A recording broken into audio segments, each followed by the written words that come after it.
서울 강남의 한 고층 빌딩 회의실, 오전 10시. 제약회사 대표이사 최은주가 임원들 앞에서 신약 개발 보고를 받고 있었다. 그때 회의실 문이 조용히 열리며 새 비서가 긴급 서류를 들고 들어왔다. 20대 중반의 여성, 단정한 정장 차림에 밝은 미소를 띤 그녀가 은주에게 다가왔다. 대표님, 본사에서 급하게 확인 요청하신 서류입니다. 비서가 서류를 건네는 순간 은주의 손이 공중에서 멈췄다. 서류를 받으려던 손이 미세하게 떨리기 시작했고 은주의 눈빛이 흔들렸다. 주변 임원들이 이상한 기운을 느끼고 서로 눈빛을 교환했다. 대표님, 괜찮으세요? 은주는 대답하지 못한 채 비서의 얼굴을 뚫어져라 바라보고 있었다. 회의실에 어색한 침묵이 흘렀고 비서는 당황한 표정으로 서류를 책상 위에 내려놓았다. 이 평범해 보이는 신입 비서, 대체 무슨 사연이 있는 걸까요? 차갑기로 유명한 대표이사를 이렇게 동요시킨 이유는 무엇일까요? 이 두 사람 사이에 숨겨진 놀라운 진실이 궁금하시다면 잠시만 구독 버튼을 눌러주세요. 평범해 보이는 일상 속에 숨겨진 기적 같은 이야기를 매일 전해드립니다. 그럼 이제 이 이야기의 시작으로 돌아가 보겠습니다. 한 달 전 이서아는 생애 첫 대기업 입사를 앞두고 있었다. 거울 앞에 선 서아가 넥타이를 고쳐 입고 스스로에게 다짐했다. 첫날부터 실수하지 말자. 나는 할 수 있어. 서아는 대학을 졸업하고 1년간 작은 회사에서 일했지만 이번처럼 큰 회사는 처음이었다. 더군다나 대표이사 직속 비서라는 자리는 신입으로서는 파격적인 기회였다. 어떻게 된 일인지 서아 본인도 신기했다. 면접 때 인사팀장이 서아의 이력서를 보더니 묘한 표정을 지었고 이틀 뒤 바로 합격 통보가 왔다. 회사 건물 앞에 도착한 서아는 크게 심호흡을 했다. 유리로 된 고층 빌딩이 아침 햇살을 받아 반짝이고 있었고 정장을 입은 사람들이 분주히 드나들고 있었다. 서아가 로비로 들어서자 인사팀 직원이 반갑게 맞아주었다. 서아 씨 오셨어요? 이쪽으로 오세요. 먼저 오리엔테이션부터 받으실 거예요. 오리엔테이션이 끝나고 서아는 최은주 대표의 비서실로 안내되었다. 비서실은 대표실 바로 옆에 있었고 깔끔하게 정돈된 책상과 최신 컴퓨터가 놓여 있었다. 선배 비서가 서아에게 업무를 설명해 주었다. 대표님은 아주 꼼꼼하신 분이에요. 실수는 절대 용납 안 하시고 특히 시간 약속은 칼같이 지키셔야 합니다. 알겠습니다. 열심히 배우겠습니다. 아, 그리고 대표님은 감정 표현을 거의 안 하세요. 표정만 봐서는 뭘 생각하시는지 알 수가 없어요. 그래도 놀라지 마세요. 서아가 고개를 끄덕이며 메모를 하고 있을 때 비서실 문이 열렸다. 검은색 정장을 입은 최은주가 들어섰다. 40대 후반의 나이가 믿기지 않을 정도로 단정하고 우아한 외모, 하지만 표정은 차갑고 날카로웠다. 대표님, 새로 오신 서아 씨예요. 은주가 서아를 힐끗 쳐다봤다. 그 시선이 1초도 채 안 되는 짧은 순간이었지만 서아는 왠지 모를 압박감을 느꼈죠. 열심히 하세요. 은주는 그 말만 남기고 대표실로 들어가 버렸다. 서아는 긴장한 얼굴로 선배 비서를 바라봤다. 괜찮아요. 원래 저러세요. 익숙해지면 괜찮을 거예요. 하지만 은주는 대표실 문을 닫자마자 책상에 주저앉았다. 떨리는 손으로 서랍을 열어 오래된 사진 한 장을 꺼냈죠. 20년 전 5살 된 딸아이가 환하게 웃고 있는 사진이었다. 은주는 사진 속 아이의 얼굴과 방금 본 신입 비서의 얼굴을 번갈아 떠올렸다. 설마, 아니야. 그럴 리 없어. 하지만 은주의 가슴은 20년 만에 처음으로 격하게 뛰고 있었다. 첫 주가 지나갔다. 서아는 빠르게 업무에 적응했고 은주도 서아의 일 처리 능력을 인정하는 눈치였다. 하지만 이상한 일들이 계속 일어났다. 어느 날 오후 선배 비서가 서아에게 음료수를 건넸다. 서아 씨, 이거 드세요. 대표님이 직원들 주라고 사오신 거예요. 서아가 받아든 것은 딸기 우유였다. 그 순간 서아의 얼굴이 창백해졌죠. 손에서 딸기 우유가 미끄러져 바닥에 떨어졌고 서아는 뒷걸음질을 쳤다. 서아 씨? 왜 그래요? 서아는 자신도 이유를 알 수 없었다. 딸기 우유를 보는 순간 가슴이 답답해지고 숨이 막히는 것 같았죠. 미안해요. 그냥 딸기 우유를 못 마셔서요. 알레르기 있으세요? 아니요, 그냥 싫어해요.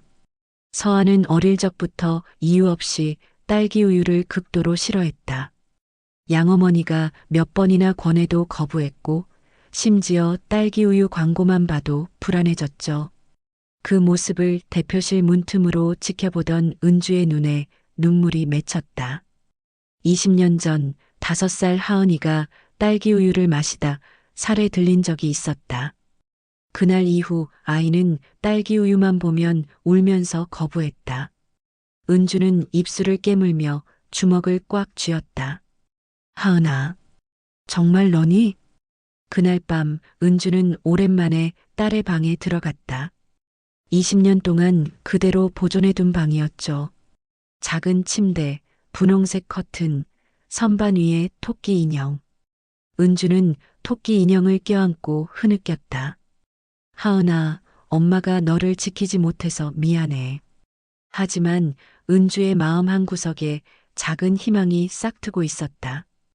혹시, 정말 혹시라도 그 아이가 돌아온 걸까? 은주는 조용히 결심했다. 확인해야 해. 제대로.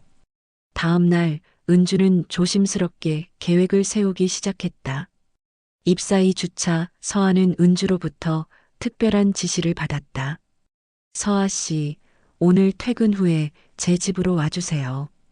급한 서류가 있습니다. 네. 네. 알겠습니다. 대표님, 서아는 대표의 집에 간다는 것이 조금 부담스러웠지만 거절할 수 없었다. 퇴근 후 서아는 은주가 사는 아파트 앞에 도착했다. 강남의 고급 주상복합 아파트 40층짜리 건물의 최상층이었다. 초인종을 누르자 은주가 직접 문을 열어주었다. 평소의 정장이 아닌 편안한 옷차림이었지만 여전히 표정은 차갑게 굳어 있었다. 들어오세요. 서아가 현관을 들어서자 넓고 깔끔한 거실이 눈에 들어왔다. 하지만 집 안 분위기는 왠지 모르게 쓸쓸했다. 여기 앉아요. 서류 가져올게요. 은주가 안방으로 들어가자 서아는 거실 소파에 앉았다. 거실 벽에는 액자들이 걸려 있었는데 대부분 오래된 사진들이었다. 그중 한 액자에 서아의 시선이 멈췄다. 젊은 부부가 어린 여자아이를 안고 웃고 있는 가족 사진이었다. 서아는 그 사진 속 아이의 얼굴이 묘하게 낯설지 않다는 느낌을 받았다. 바로 그때 복도 끝에서 희미한 불빛이 새어나왔다. 은주가 안방이 아닌 다른 방문을 열어둔 채 안에 있는 것 같았다. 서아는 궁금증에 자리에서 일어나 조용히 복도로 걸어갔다. 반쯤 열린 문틈으로 안을 들여다본 순간 서아의 숨이 멎었다. 그곳은 아이방이었다. 분홍색 커튼, 작은 침대, 선반 위의 인형들. 하지만 모든 것이 오래되어 보였다. 마치 시간이 멈춘 것 같았다. 서아의 시선이 침대 위에 놓인 낡은 토끼 인형에 고정되었다. 한쪽 귀가 헤어지고 배 부분이 기운 토끼 인형. 서아의 머릿속에 갑자기 영상이 스쳐 지나갔다. 어린 손이 토끼 인형을 꼭 껴안고 있는 모습. 누군가 자장가를 불러주는 목소리. 반짝반짝 작은 별 아름답게 비추네. 서아는 현기증을 느끼며 벽을 짚었다. 그 소리에 은주가 방 안에서 황급히 나왔다. 서아 씨? 왜 여기? 죄송해요. 화장실 찾다가. 서아는 변명을 하면서도 은주의 얼굴을 보지 못했다. 가슴이 두근거리고 숨이 가빠졌다. 은주가 서둘러 방문을 닫으며 말했다. 이쪽이에요. 화장실은. 은주의 목소리도 미세하게 떨리고 있었다. 잠시 후 서아는 서류를 받아들고 은주의 집을 나섰다. 엘리베이터를 타고 내려가는 동안 서아는 계속 그 토끼 인형을 떠올렸다. 왜 그 인형이 이렇게 익숙하게 느껴지는 걸까? 왜 그 방을 보는 순간 가슴이 아팠던 걸까? 집으로 돌아온 서아는 침대에 누워 천장을 바라보았다. 그날 밤 서아는 이상한 꿈을 꾸었다. 어린 자신이 토끼 인형을 안고 울고 있었죠. 엄마, 엄마. 누군가의 따뜻한 손길이 머리를 쓰다듬어 주었다. 그리고 자장가가 들려왔다. 반짝반짝 작은 별 아름답게 비추네. 서아는 땀을 흘리며 잠에서 깼다. 꿈이었지만 너무나 생생했다. 서아는 침대에서 일어나 거울 앞에 섰다. 거울 속 자신의 얼굴을 바라보며 중얼거렸다. 나 대체 누구지? 같은 시간 은주는 딸의 방에 앉아 토끼 인형을 꼭 껴안고 있었다. 서아가 방을 들여다보던 순간을 떠올렸다. 그 아이의 눈빛에서 은주는 무언가를 보았다. 그리움, 혼란, 그리고 희미한 기억. 은주는 핸드폰을 꺼내 오래전 저장해둔 번호로 전화를 걸었다. 여보세요? 김 교수님? 저 최은주입니다. 부탁드릴 게 있는데요. 은주는 신중하게 말을 이었다. 머리카락으로 DNA 검사가 가능하죠? 극비로 부탁드려도 될까요? 다음 날 아침 출근한 서아는 평소와 다름없이 업무를 시작했다. 하지만 점심시간 휴게실에서 이상한 일이 일어났죠. 은주가 직접 휴게실에 들어온 것입니다. 대표가 직원 휴게실에 오는 것은 매우 이례적인 일이었죠. 다들 식사 맛있게 하세요. 은주는 그렇게 말하고는 자판기에서 음료수를 뽑았다. 그리고 휴게실을 나가다가 실수한 듯 서아 옆을 스쳐 지나갔다. 그 순간 은주의 손이 재빨리 움직였다. 서아의 어깨에 붙은 머리카락 한 올을 조심스럽게 집어낸 것이다. 아, 머리카락 붙어 있네요. 은주가 태연하게 머리카락을 떼어내며 휴지통에 버리는 척했다. 하지만 실제로는 주머니 속 작은 봉투에 넣었다. 감사합니다, 대표님. 서아는 아무것도 눈치채지 못했다. 은주가 휴게실을 나가고 나서 복도 모퉁이에 한 남자가 서 있었다. 회사 전무이자 은주의 오랜 친구인 박민재였다. 은주가 신입 비서의 머리카락을 몰래 챙기는 모습을 목격했다. 민재의 얼굴이 굳어졌다. 설마 그럴 리가. 민재는 급히 자리로 돌아가 오래된 파일을 꺼냈다. 20년 전 신문 기사 스크랩이었다. 제약회사 회장 딸 실종. 경찰 수사 중. 민재는 기사 속 어린 여자아이의 사진을 오래 바라보았다. 그리고 오늘 아침 스쳐 지나간 신입 비서의 얼굴을 떠올렸다. 안 돼. 이럴 수는 없어. 민재의 손이 떨리기 시작했다. 20년 전의 비밀이 수면 위로 떠오를 수도 있다는 공포가 엄습했다. 민재는 조용히 중얼거렸다. 은주야, 내가 찾으면 안 돼. 절대로. 일주일이 지났다. 은주는 김 교수로부터 전화를 받았다. 최 대표님, 결과 나왔습니다. 사무실로 찾아뵐까요? 아니요, 제가 직접 가겠습니다. 은주는 회의를 모두 취소하고 대학 연구실로 향했다. 차 안에서 은주의 손은 계속 떨리고 있었죠. 연구실에 도착한 은주에게 김 교수가 봉투를 건넸다. 확인해 보세요. 은주는 떨리는 손으로 봉투를 열었다. 검사 결과지를 펼치는 순간 은주의 눈에서 눈물이 쏟아졌죠. 모녀관계 확률 99.9%. 하은이. 정말 하은이었어. 은주는 그 자리에 주저앉아 흐느꼈다. 20년을 기다린 순간이었다. 김 교수가 조심스럽게 물었다. 축하드립니다. 그런데 어떻게 하실 건가요? 천천히 다가갈 거예요. 아이가 놀라지 않게. 은주는 눈물을 닦으며 일어섰다. 하지만 그 순간 연구실 복도에서 누군가 숨죽이며 대화를 엿듣고 있었다. 박민재였다. 민재는 은주가 연구실에 간다는 소식을 비서에게 듣고 뒤따라온 것이었다. 복도에서 은주와 교수의 대화를 모두 들은 민재의 얼굴은 새하얗게 질렸다. 안 돼. 이러면 모든 게 끝나. 민재는 급히 자리를 떠났다. 그날 저녁 서한은 야근을 마치고 회사를 나섰다. 비가 부슬부슬 내리고 있었고 거리는 어두웠다. 횡단보도 앞에서 신호를 기다리던 서한은 핸드폰을 꺼내 메시지를 확인했다. 친구 수진에게서 온 메시지였다. 오늘 저녁 약속 취소해서 미안. 다음에 꼭 보자. 서아가 답장을 보내려는 순간 신호등이 초록불로 바뀌었다. 서아가 횡단보도를 건너기 시작했다. 바로 그때 어둠 속에서 헤드라이트를 끈 검은 차 한 대가 갑자기 속도를 높이며 돌진해 왔다. 서아는 아무것도 보지 못했다.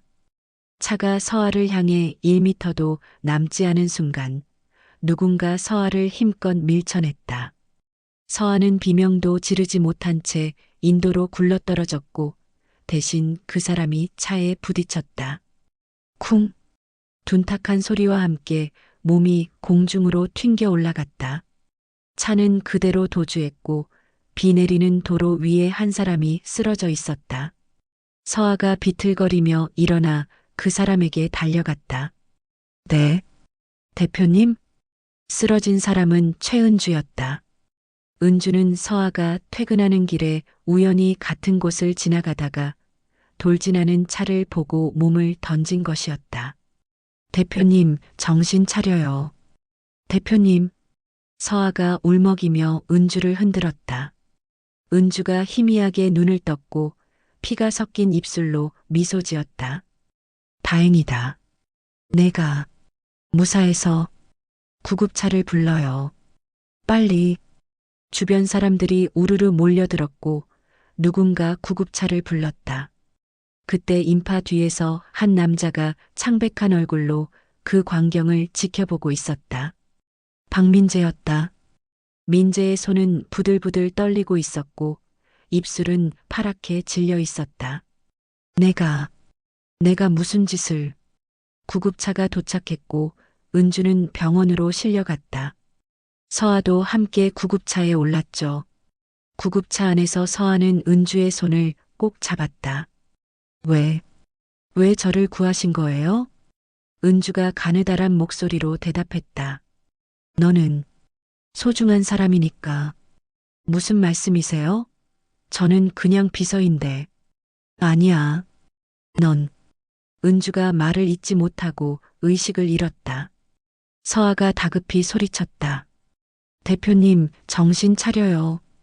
병원 응급실에서 은주는 긴급 수술을 받았다.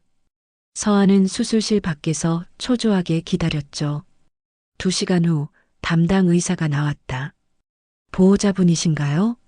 아니요. 저는 비서인데. 환자분 다행히 생명에는 지장 없습니다. 하지만 갈비뼈 골절과 내부 출혈이 있어서 입원 치료가 필요해요. 서아는 안도의 한숨을 내쉬었다. 그때 병원 복도에 박민재가 나타났다. 은주는 어디 있어? 괜찮아? 민재의 목소리는 다급했지만 눈빛은 흔들리고 있었다. 서아가 민재를 올려다보았다. 전무님, 혹시 오늘 그 차 보셨어요? 저를 치려던 차요. 헤드라이트도 안 켜고 일부러 돌진한 것 같았어요. 혹시 CCTV라도. 민재의 얼굴이 더욱 창백해졌다.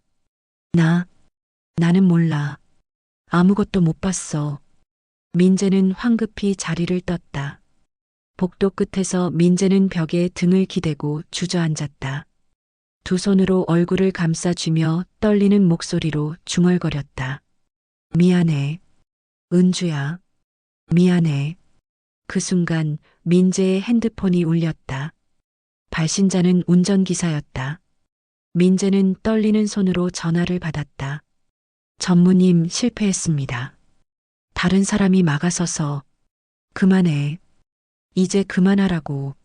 하지만 전무님, 그 여자가 살아있으면. 그만하라니까. 민재는 소리를 지르고 전화를 끊었다. 복도를 지나가던 경찰이 민재를 주목했다. 저기요, 괜찮으세요? 민재는 황급히 자리에서 일어나 병원을 빠져나갔다. 20년 전에 저지른 죄가 이제야 그를 짓누르기 시작한 것이다. 이틀 후 은주는 병실에서 깨어났다.